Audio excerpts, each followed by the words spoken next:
All right, everybody, welcome to the first episode of To the Rack. My name is Danny Keeler, and today we're going to be talking the Oklahoma City Thunder taking on the Houston Rockets in the opening game of the NBA season. All right, so Thunder Rockets. The Thunder win this game 124-125 in double overtime. It was really a physical game from the start, and the Stars came out to hoop. Alperen Sengun, 39 points, 11 rebounds, 7 assists. He did have 4 turnovers. Shai Gilgeous-Alexander, 35 points, 5 rebounds, 5 assists, 3 turnovers. KD had 23 points, 9 rebounds, 3 assists, and 4 turnovers. And Amen Thompson, 18 points, 4 rebounds, 5 assists, 4 turnovers. And team-wise, some of the stats overall, the Rockets were 11 for 39 from 3. And the Thunder were 13 for 52 from 3, so both teams kind of struggling for the three-point line in this game. The big difference is in the turnovers, though. The Rockets had 22 turnovers, and the Thunder had 11. So the Thunder had half as many turnovers as the Rockets. The Rockets did shoot and make more free throws. Rockets 27 of 31 from the free throw line, and the Thunder 20 of 25 from the free throw line. So really just look at that turnover disparity. The Thunder did have 6 more assists than the Rockets, but 22 turnovers against the defending champs at their home floor is not going to cut it, especially when you're 11 for 39 from 3.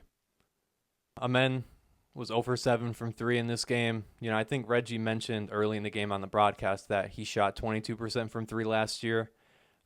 He's good in the mid-range and, kind of get into the mid-range, early in the game and later in the game. And, he had one play, I think, against Case and Wallace where, he took it off the inbound and Wallace picked him up full court and he just drove full court and then maybe slowed down and then accelerated again and then got blew by Wallace and then just challenged Chet Holmgren right at the rim and made a layup. And, blow by Wallace, who's fast, and then to make just a explosive layup over Chet Holmgren, who's a good rim protector, is that's just kind of a really good example of his athleticism. One thing I'll say about Amen Thompson, I think he does have some playmaking chops. Just driving and being able to make the cross court read to the weak side corner. Cross court passes when you're able to drive are, to that spot are valuable.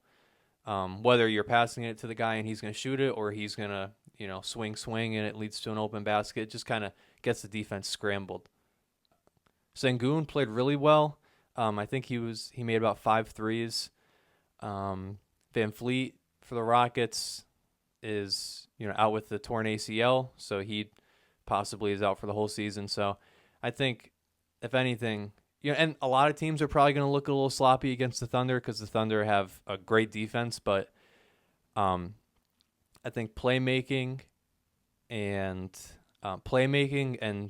three-point shooting, I think, are the 2 big concerns for the Rockets. They should be able to defend. They have size, and they have speed with Thompson. And the Rockets overall just had some ugly possessions, some kick-out passes to where they might find the open guy, but it was kind of not a great pass, so the shooter isn't able to catch it in their shot pocket. So, just not a ton of playmaking, not a ton of clean passes or catches, just some really possessions that got down late in the shot clock. It's a luxury to have Sengun, who you can just throw it to and he'll go create something.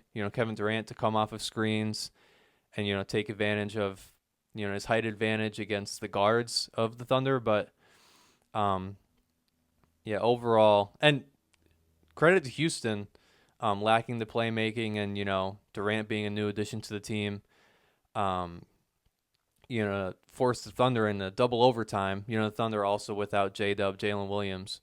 But nevertheless, still impressive opening for the Rockets. So the Rockets, led most of this game. Some of the plays throughout the game that I think stuck out. Mitchell for the Thunder, he's a lefty.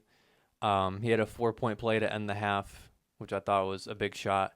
In the third quarter, the Thunder were down 63-51.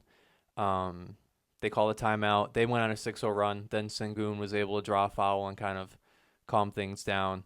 Aaron Wiggins of the Thunder had a ferocious dunk on Clint Capella. Yeah, he just took it off the bounce, drove, dunked it with his right hand right over Capella. That was a big play.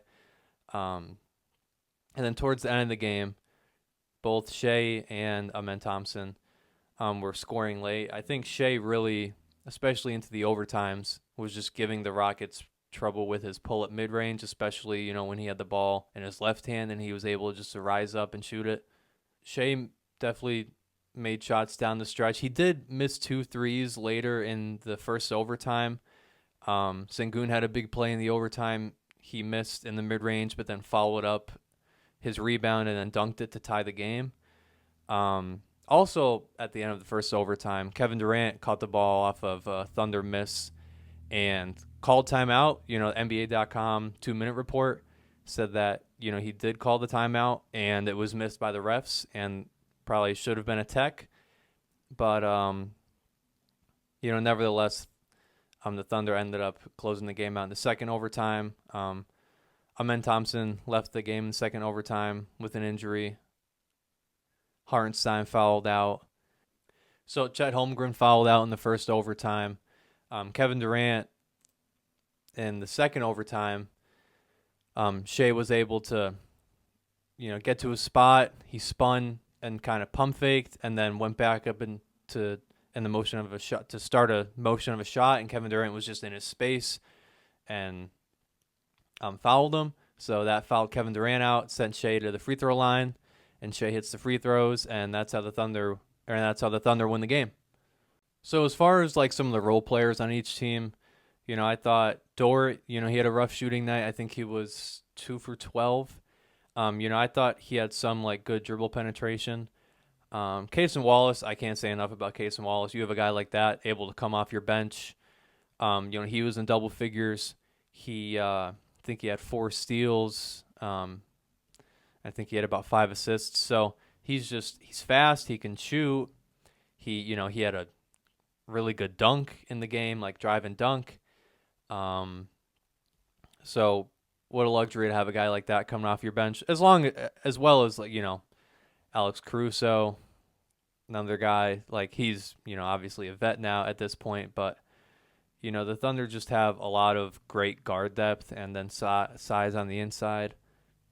I thought the role players for Houston didn't really stick out too much. I feel like it is a lot of just Amen Thompson, Kevin Durant, and Sengun.